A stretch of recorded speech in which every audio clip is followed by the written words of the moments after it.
Bonjour, que la paix de Christ soit avec vous. Je suis dans la joie que je puisse me présenter devant vous.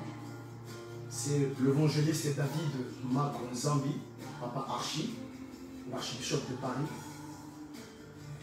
Je passe pour faire ce direct et qu'après vous allez partager. Parce que vraiment, je ne peux pas rester bouche bée suite au dire du pasteur Marcelo. Il y a de cela une semaine. Il vient de faire un serment du haut de la chair dans son église à Kinshasa.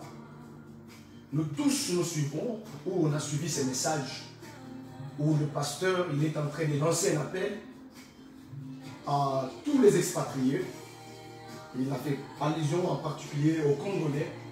Mais je sais que même d'autres nations, quand ils viennent, ils vont à l'étranger, c'est pour demander l'asile ou demander l'asile.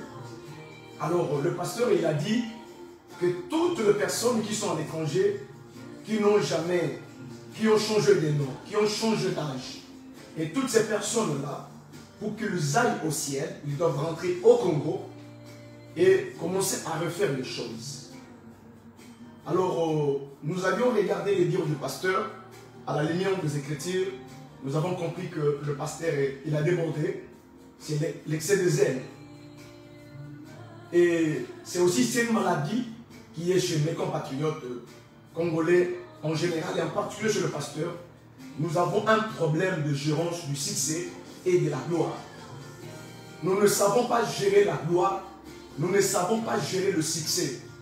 Et quand je regarde le rang du pasteur Marcelo, d'aller dire les choses qu'il a dites du haut de la chair sur le lieu saint, disons que toutes les personnes, sans exception, s'ils ne rentraient pas au Congo, ils iront tous en enfer. Alors, je regarde, je me dis, c'est normal, ce n'est pas son domaine. Parce que Dieu nous a fait grâce, des pasteurs, des évangélistes, des apôtres, des docteurs, des prophètes. Et lui, il est pasteur de ministère. C'est un domaine où moi je pense qu'il n'est pas outillé qui nous parle de ça. Il n'a qu'à rester de s'occuper du pastoral.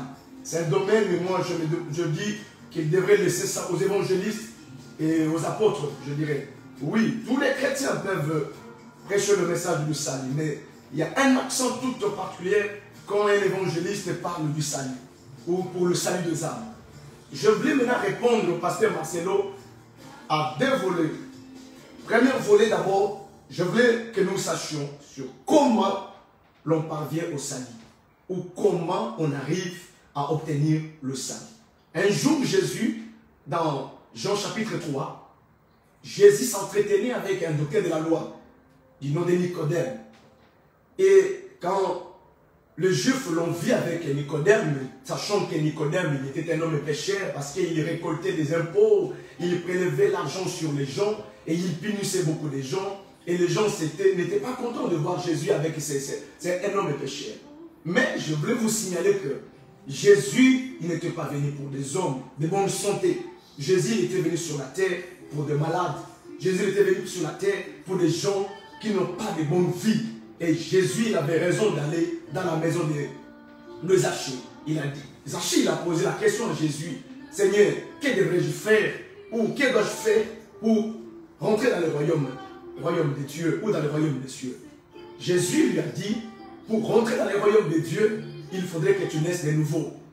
Je dis, mais comment cette histoire? Moi qui suis un vieux comme ça, comment je dois retourner dans le sein de ma mère et naître encore? Jésus lui dit, mais comment toi qui es le docteur de la loi, ne connais pas-tu ces choses? Alors, Jésus lui a dit au verset 14, je suis dans Jean chapitre 3, au verset 14, Jésus lui dit, de la même manière que Moïse éleva le serpent d'airain dans le désert, il faut que le Fils de l'homme aussi soit élevé, afin que, verset 15, afin que quiconque croit en lui ne périsse point. La Bible dit, quiconque qu'il soit musulman, qu'il soit catholique, qu'il soit bouddhiste, qu'il soit franc-maçon, qu'il soit rose-croix, qui qu'il soit, quiconque. Et Jean 3,16 nous dit ceci. Jean 3,16 nous dit au verset 16, il nous dit, Dieu, il a aimé le monde et il a donné son Fils unique. Ça, c'est Jésus qui répond à Zachée. Dit, Dieu, il a aimé le monde. Le monde que Jésus avait aimé, c'était le monde de péché. Les gens de mauvaise vie, des gens comme des Zachée, des gens qui étaient dans les mensonges, des gens qui n'avaient pas eu une bonne vie. Dit, Dieu a aimé le monde. Il a donné son Fils unique. Il faut que quiconque croit en lui, qu'il ait la vie éternelle. Et comment Jésus a été élevé? Jésus est monté sur la croix de Golgotha. Et quand tu acceptes, c'est lui qui fut monté sur la croix de Golgotha. Tu l'acceptes dans ta vie, tu le reconnais, et que c'est lui le Seigneur, et que c'est lui le Sauveur. La Bible dit, tu parviens au salut, et tu as la vie éternelle. Maintenant, je voulais vous dire une chose, que la vie éternelle, ce n'est pas quelque chose de la volonté de l'homme. Je veux que nous lisions la Bible. Dans le livre de Éphésiens, chapitre 2, verset 8 à 9. Paul, maintenant, il explique aux chrétiens de Éphèse, il leur explique que le salut que vous avez obtenu, comment vous l'aviez obtenu, afin que le pasteur Marcelo vienne nous cracher en nous disant que toutes les personnes qui sont en Europe, qui ont menti, qui ont des papiers, qui ont changé les noms, puisque vous avez menti, même si vous avez Jésus, vous irez en enfer. Maintenant, j'aimerais que nous sachions comment on arrive à obtenir le salut. Éphésiens, chapitre 2, et le verset 8 à 9. Lisons la Bible.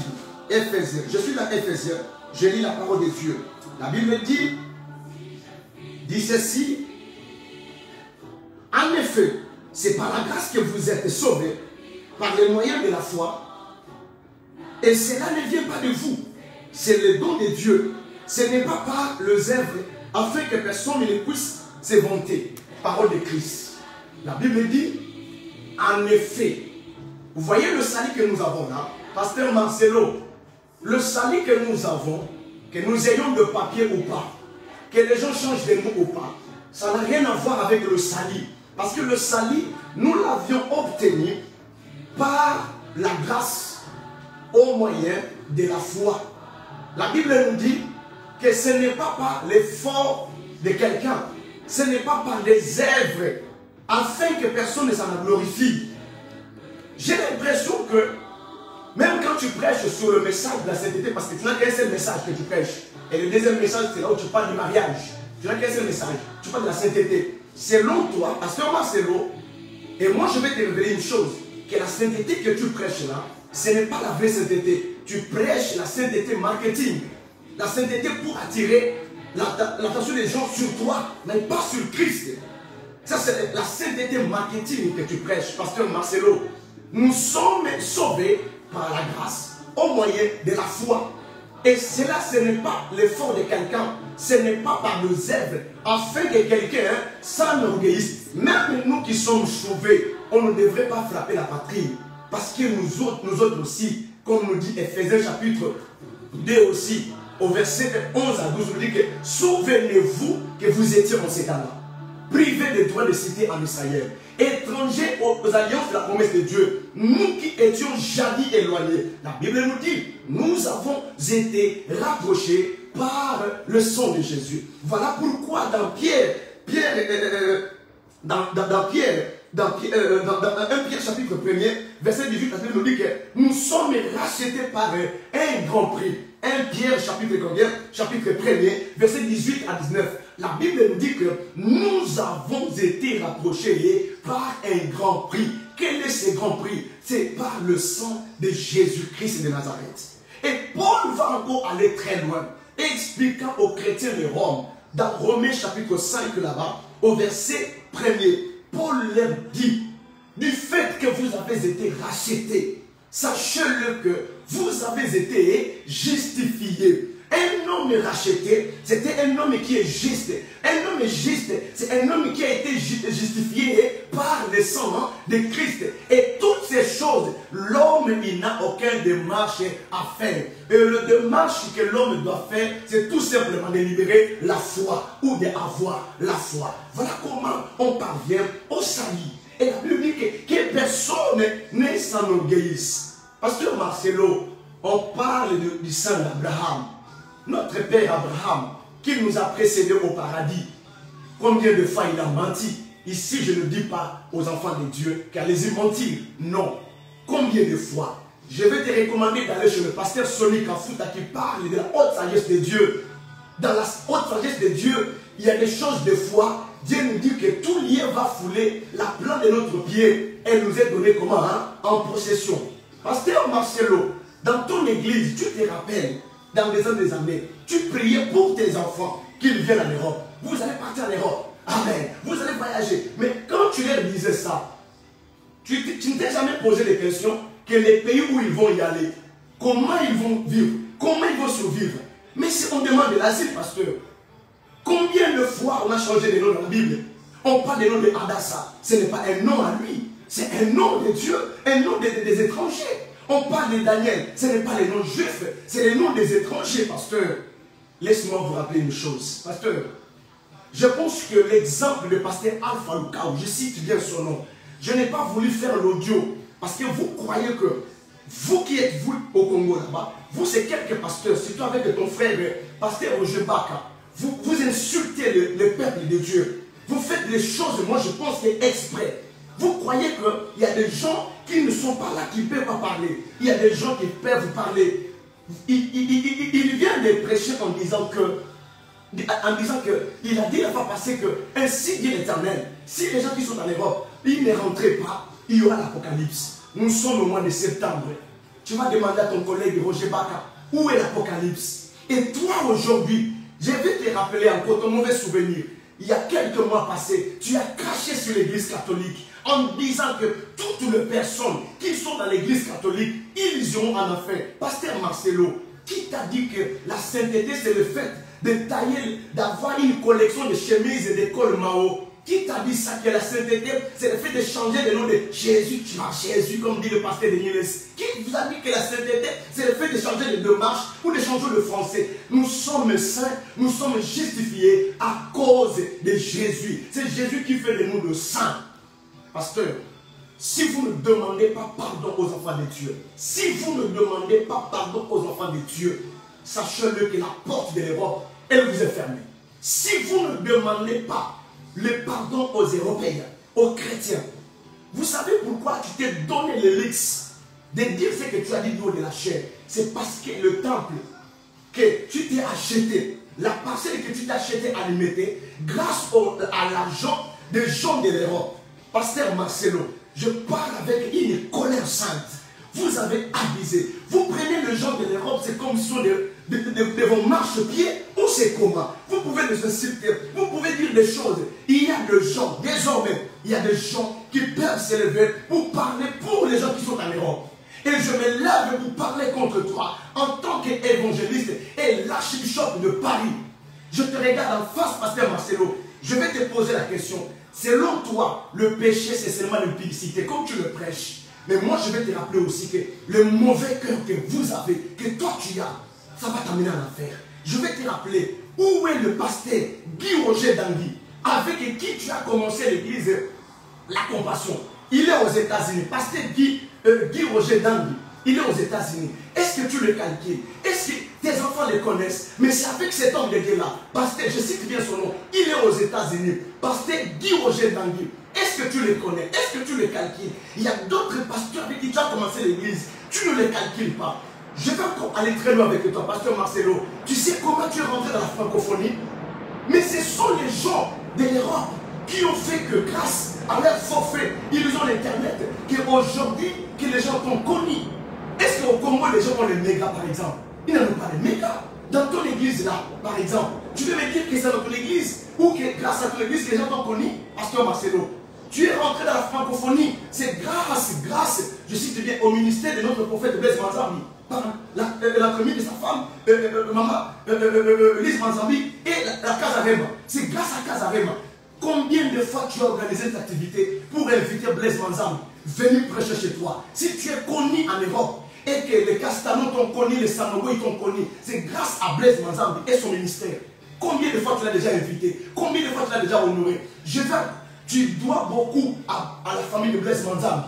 Et je vais encore aller très loin. Te montrer que ton mauvais cœur, ça va t'amener en enfer. C'est toi qui iras en enfer. Pasteur Marcelo, tu sais ce que tu as fait contre le prophète Joël Francitac aux Antilles. Tu es allé prêcher aux Antilles là-bas. Tu as vilipendé le prophète Joël Francitac. Or, tu le sais, tu es sans ignorer que une grande partie du succès de ton ministère, une grande partie des fidèles qui sont dans ton église, c'est grâce au ministère du prophète Joël Francitac. Mais tu sais comment tu as vilipendé Joël aux Antilles là-bas. Et toi tu parles de la sainteté, tu parles de la vérité. Quelle vérité? Tu es un homme mauvais, tu es un homme méchant, pasteur Marcelo. Qui ne te connaît pas? Laisse-moi vous dire une chose. Laisse-moi vous dire une chose. Je mènerai les démarches qu'il faut. Je vais voir le président Lévi, qui est notre président de la pastorale. Je verrai tous les présidents. Même là où je fais partie également, notre plateforme de mentorship, avec le président Ben Molengo et avec d'autres pasteurs. Je vais même aller très loin même. Rencontrer même le pasteur Castano. Je vais lui parler par rapport à ton message. Si vous ne me demandez pas pardon, je vous donne ma parole. La porte de l'Europe, vous allez venir en Europe. L'Europe, vous viendrez. Ce n'est pas moi qui donne le visa. Personne ne donne le visa. C'est les autorités françaises ou d'autres pays. Mais vous, pour prêcher dans nos églises, c'est fini. C'est fini. Alors, si vous êtes véridique, remboursez tout l'argent de tous les enfants que vous avez reçus. Parce que c'est l'argent des mensonges. Retournez tout cet argent-là. Je voulais finir en disant ceci aux enfants de Dieu.